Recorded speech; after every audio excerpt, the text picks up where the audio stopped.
Hello दोस्तों। प्रधान शिक्षक परीक्षा की तैयारी मैं अपने चैनल के द्वारा आपको लगातार कराते आ रहा हूं। दोस्तों, इस क्रम में मैंने आपको या डीएलएड सिलेबस हो या जीएस सिलेबस हो, इससे रिलेटेड बहुत सारे वीडियोस, इसके सभी टॉपिक से संबंधित वीडियोस आपके बीच में रखा है। दोस्तों, पिछले वीडियो में मैंने आपको मॉडल सेट नंबर 2 का फर्स्ट पार्ट, जो डीएलएड सिलेबस से रिलेटेड था, उसका फर्स्ट पार्ट आपके बीच में रखा था, जिसमें मैंने आपको 40 क्वेश्चंस बताए थे। आज इस वीडियो के द्वारा आपके बीच में उसका पार्ट 2 यानी मॉडल सेट नंबर 2 का डीएलएड सिलेबस का पार्ट 2 यानी इसमें जो टोटल नंबर ऑफ क्वेश्चंस हैं, वो दोस्तों जैसा कि पिछले वीडियो में 40 क्वेश्चंस था, इसमें कितने बचे? 35। यानी आपके एग्जामिनेशन में डीएलएड सिलेबस से 75 क्वेश्चंस पूछे जाएंगे और इन दोनों पार्ट को मिला दीजिए, पार्ट 1 और पार्ट 2 को, तो 75 हो जाएंगे। तो आज मैं आपके साथ 35 क्वेश्चंस और शेयर करने जा रहा हूं। दोस्तों, बहुत ही इंपॉर्टेंट वीडियो है, इसमें सभी चैप्टर का ध्यान रखा गया है। जो इंपॉर्टेंट क्वेश्चन सभी चैप्टर से बनते हैं वो मैं आपके साथ शेयर कर रहा हूं। जो भी शेष इसके बाद बच जाएंगे उससे रिलेटेड भी एक वीडियो आपके एग्जामिनेशन के पहले तक मैं लेकर के आऊंगा। तो चलिए इस वीडियो को शुरू करते हैं।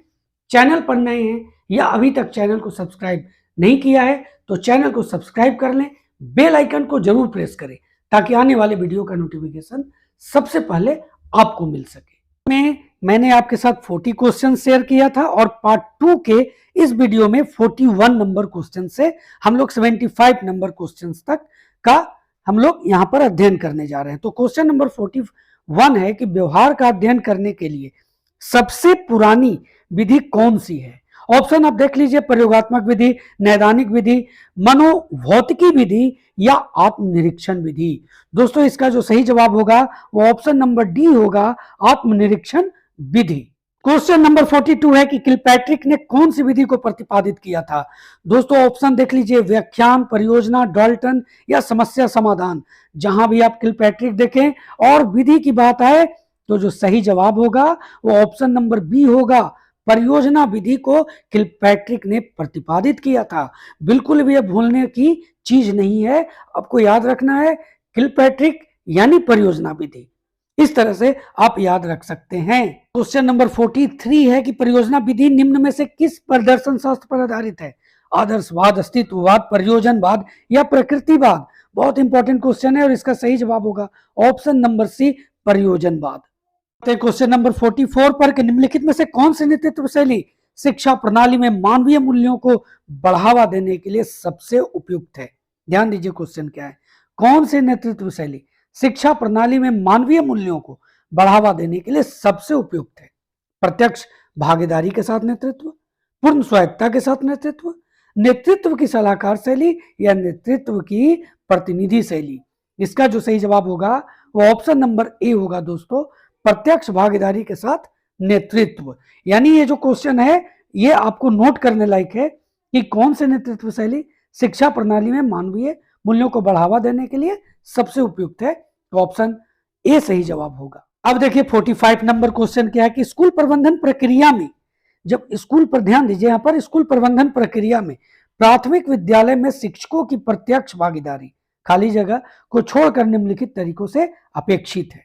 नीति निर्माण, पाठ्यक्रम प्रबंधन, प्रवेश और नामांकन या संचार और सहयोग।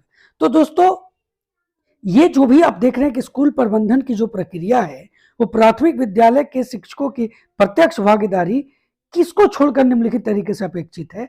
तो ऑप्शन ए यहां पर सही जवाब है ऑप्शन नंबर ए, नीति निर्माण। क्वेश्चन नंबर 46 बहुत इंपॉर्टेंट है। डाइट की स्थापना का संबंध कौन सी गाइड बुक से है?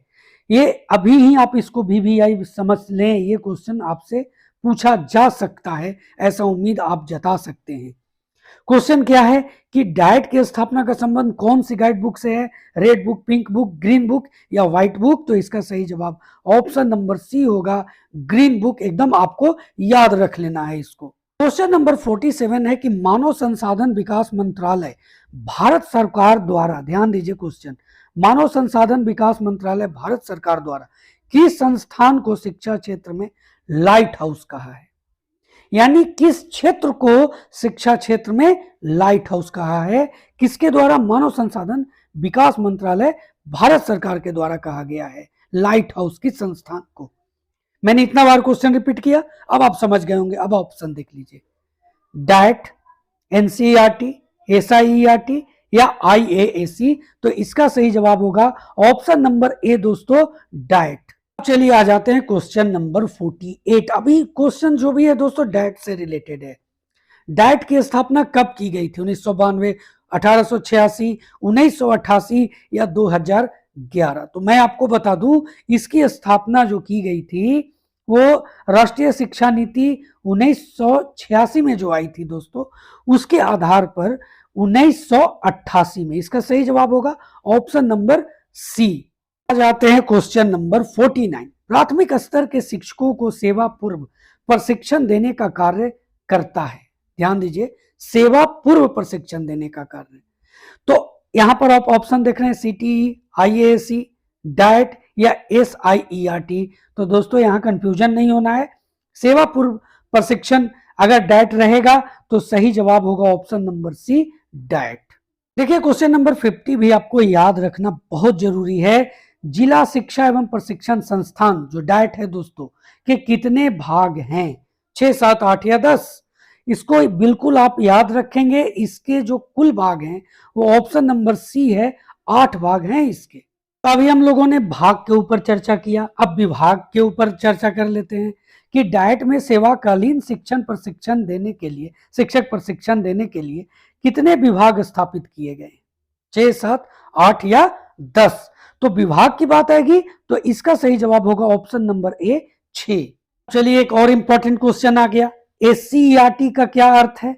एससीईआरटी, अब देखिए इसका जो ऑप्शन आप देख रहे हैं, state council of educational research and training, school counselling of educational research and training, state cooperative of educational research and training या state council of educational research and teaching. तो इसका सही जवाब होगा option number A, state counselling of educational research and training. के SCERT का full form आपने जान लिया, अब इसके प्रमुख कार्य क्या हैं ये जान लेते हैं। ऑप्शन ए आप देख लीजिए, 4 वर्षीय अवधि वाले समेकित शिक्षक शिक्षा पाठ्यक्रमों की परिकल्पना तथा उनका विकास। ऑप्शन बी है शिक्षकों के लिए व्यावसायिक आचार संहिता का निर्माण। ऑप्शन सी है शिक्षक शिक्षा संस्थानों का प्रत्यायन तथा उनकी निगरानी। वहीं ऑप्शन डी है कि पाठ्यचर्या पाठ्य पुस्तकों का विकास तथा प्रशिक्षण अनुसंधान तथा नवाचार को बढ़ावा देना। तो दोस्तों इसमें जो सही जवाब होगा वो ऑप्शन नंबर डी होगा। एससीईआरटी का जो प्रमुख कार्य है वह है पाठ्यचर्या पाठ्य पुस्तकों का विकास तथा प्रशिक्षण अनुसंधान तथा नवाचार को बढ़ावा देना एससीईआरटी के प्रमुख कार्य हैं। चलिए आ जाते हैं क्वेश्चन नंबर 54, यानी बिहार विद्यालय परीक्षा समिति की बात करते हैं कि इसकी स्थापना कब हुई। देखिए बिहार विद्यालय परीक्षा समिति भी लिखा हुआ रह सकता है या BSEB, Bihar school examination board, ये भी लिखा हुआ रह सकता है। तो देखिए क्वेश्चन क्या है कि बिहार विद्यालय परीक्षा समिति यानी कि इसको बीएसईबी पढ़ सकते हैं कि स्थापना कब हुई? 1952, 56, 68 या 73? तो इसका सही जवाब होगा ऑप्शन नंबर ए, 1952 में इसकी स्थापना हुई। अब देखिए क्वेश्चन नंबर 55, बिहार संस्कृत शिक्षा बोर्ड की स्थापना कब हुई? देखिए जो भी चीजें मैं बता रहा हूं वो आपके सिलेबस के आधार पर वो क्वेश्चन है और उसमें जो मुझे लगा कि हो सकता है पूछ दिया जाए तो वो इंपॉर्टेंट जो मुझे लगा है सो मैं इस मॉडल सेट में आपको बताया हूं। दोस्तों क्वेश्चन है बिहार संस्कृत शिक्षा बोर्ड की स्थापना कब हुई? 1972, 1976, 81 या 86? तो सही जवाब होगा 1981 में दोस्तों बिहार संस्कृत शिक्षा बोर्ड की स्थापना हुई। क्वेश्चन नंबर 56 है कि BBOSE, ध्यान दीजिए यहां पर जो शॉर्ट फॉर्म है BBOSE का फुल फॉर्म क्या है? Bihar board of open schooling and examination Patna, Bihar board of open school and examination Patna, Bihar branch of open schooling and examination Patna या Bihar board of operationing school and examination Patna. दोस्तों इसमें कंफ्यूजन नहीं होना है, ऑप्शन नंबर ए सही जवाब होगा और वो क्या है? Bihar board of open schooling and examination Patna. Question number 57 है कि बिहार मुक्त विद्यालय शिक्षण एवं परीक्षा बोर्ड को मान्यता कब मिली? 1995, 2006, 2011 या 2015? दोस्तों, बिहार मुक्त विद्यालय शिक्षण एवं परीक्षा बोर्ड को जो मान्यता मिली है वो ऑप्शन नंबर सी 2011 में मिली है। क्वेश्चन नंबर 58 है कि निम्नलिखित में से किस संगठन में एरिक, अब देखिए इसका फुल फॉर्म पहले मैं आपको बता दूं तो ज्यादा समझ में आएगा। इसका अगर फुल फॉर्म देखें तो E for educational, R for research, I for innovation और सी फॉर कमिटी, यानी educational, research and innovation committee, ये हुआ इसका फुल फॉर्म और यही है एरिक दोस्तों। और ये जो इकाई है वो किस संगठन से है? एनसीईआरटी से है, एनसीटीई से है या एनआईपीए से है या एनआरएफ से है? तो इसका सही जवाब होगा ऑप्शन नंबर ए, एनसीईआरटी। अगर हम इसका हिंदी में बात करें कि ईआरआईसी का हिंदी क्या होता है, तो शैक्षिक अनुसंधान और नवाचार समिति होता है। क्वेश्चन नंबर 59 है कि एनसीईआरटी के घटक हैं राष्ट्रीय शिक्षा संस्थान, केंद्रीय शैक्षिक प्रौद्योगिकी संस्थान, सबका देखिए शॉर्ट फॉर्म भी लिखा हुआ है, पंडित सुंदर लाल शर्मा केंद्रीय व्यावसायिक शिक्षा संस्थान भोपाल, शैक्षिक अनुसंधान और नवाचार समिति, जिसकी चर्चा हम लोगों ने इसके पहले वाले क्वेश्चन में किया, एरिक। तो दोस्तों इसका जो सही जवाब होगा ए भी होगा, बी भी होगा, सी भी होगा, डी भी होगा, यानी सही जवाब होगा ऑप्शन नंबर ई, उपयुक्त में से एक से अधिक।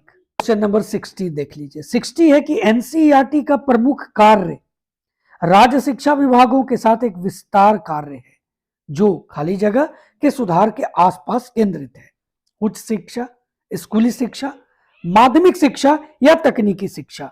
तो दोस्तों एनसीईआरटी का जो प्रमुख कार्य राज्य शिक्षा विभागों के साथ एक विस्तार कार्य है जो किसके सुधार के आसपास केंद्रित है? तो इसका सही जवाब होगा ऑप्शन नंबर बी, स्कूली शिक्षा। क्वेश्चन नंबर 61 है कि एनसीईआरटी के कार्य क्या हैं? ऑप्शन आप देख रहे हैं, स्कूलों के लिए पाठ्य पुस्तकें लिखना, स्कूली शिक्षा में वित्त अनुसंधान, शिक्षा नीतियों पर सरकार को सलाह देना, स्कूली शिक्षा के गुणात्मक मानकों में सुधार। तो इसका जो सही जवाब है वो ऑप्शन नंबर ए है, स्कूलों के लिए पाठ्य पुस्तकें लिखना एनसीईआरटी का कार्य है। क्वेश्चन नंबर 62 है कि केंद्रीय माध्यमिक शिक्षा बोर्ड के प्रमुख कार्य क्या है? अब केंद्रीय माध्यमिक शिक्षा बोर्ड को हम किस नाम से जानते हैं? सीबीएसई, यानी central board of secondary education, इसका फुल फॉर्म होता है और हिंदी में बोलते हैं हम लोग केंद्रीय माध्यमिक शिक्षा बोर्ड। तो इसके क्या क्या कार्य हैं? ये कौन कार्य हैं इनमें से जो आपको ऑप्शन दिए हुए हैं? राष्ट्रीय अंतरराष्ट्रीय स्तर में इससे संबंधित विद्यालयों के निर्माण हेतु अनुमति प्रदान करना और साथ ही मान्यता भी प्रदान करना, ये सही है। यह समय समय पर विद्यालयों का निरीक्षण कर उनमें सुधार करने हेतु नीति नियमों का निर्धारण करता है, ये भी सही है। अपने से संबंधित समस्त विद्यालयों के शिक्षण व्यवस्था हेतु पाठ्यक्रम का निर्माण करती है, ये भी सही है। अपने द्वारा निर्मित पाठ्यक्रम के अनुसार पाठ्य पुस्तकों का निर्धारण एवं निर्माण इसी बोर्ड के अंतर्गत किया जाता है, ये भी सही है। यानी इसका सही जवाब होगा ऑप्शन नंबर ई, उपयुक्त में से एक से अधिक। क्वेश्चन नंबर 63 है कि केंद्रीय माध्यमिक शिक्षा बोर्ड का उद्देश्य क्या है? ऑप्शन देख लीजिए। यह माध्यमिक विद्यालयों के स्तर में समानता, एकरूपता लाने का प्रयास करता है। दूसरा है ऑप्शन बी है कि देश में स्कूली शिक्षा के गुणवत्ता परक बनाना। ऑप्शन सी है कि देश में स्कूली शिक्षा एवं साक्षरता दर में वृद्धि करना। वहीं ऑप्शन डी है कि सरकार के समक्ष शिक्षा से संबंधित आंकड़ों का वैज्ञानिक रूप से प्रस्तुत करना, आंकड़ों का या आंकड़ों जो भी कह लीजिए, वैज्ञानिक रूप से प्रस्तुत करना। तो ए, बी, सी और डी ये सभी ऑप्शन सही है, यानी जो यहां पर भी सही जवाब है ऑप्शन नंबर ई, उपयुक्त में से एक से अधिक। दोस्तों क्वेश्चन नंबर 64 है कि राष्ट्रीय शैक्षिक योजना तथा प्रशासन संस्थान नीपा को कब स्थापित किया गया? 1952, 1959, 1962 या 1971? एक कमेंट आया था कि नीपा की स्थापना के बारे में उन्होंने पूछा था।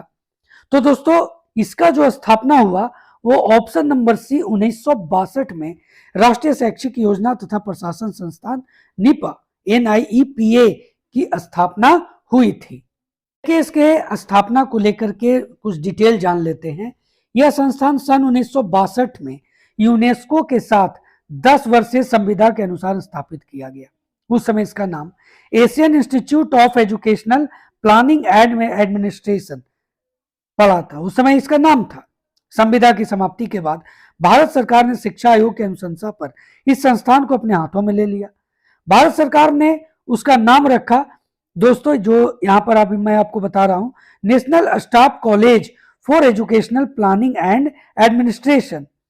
और सन 1979 में भारत सरकार ने इस संस्थान को वर्तमान नाम राष्ट्रीय शैक्षिक योजना एवं प्रशासन संस्थान, जिसे हम लोग NIPA के नाम से जानते हैं, दिया।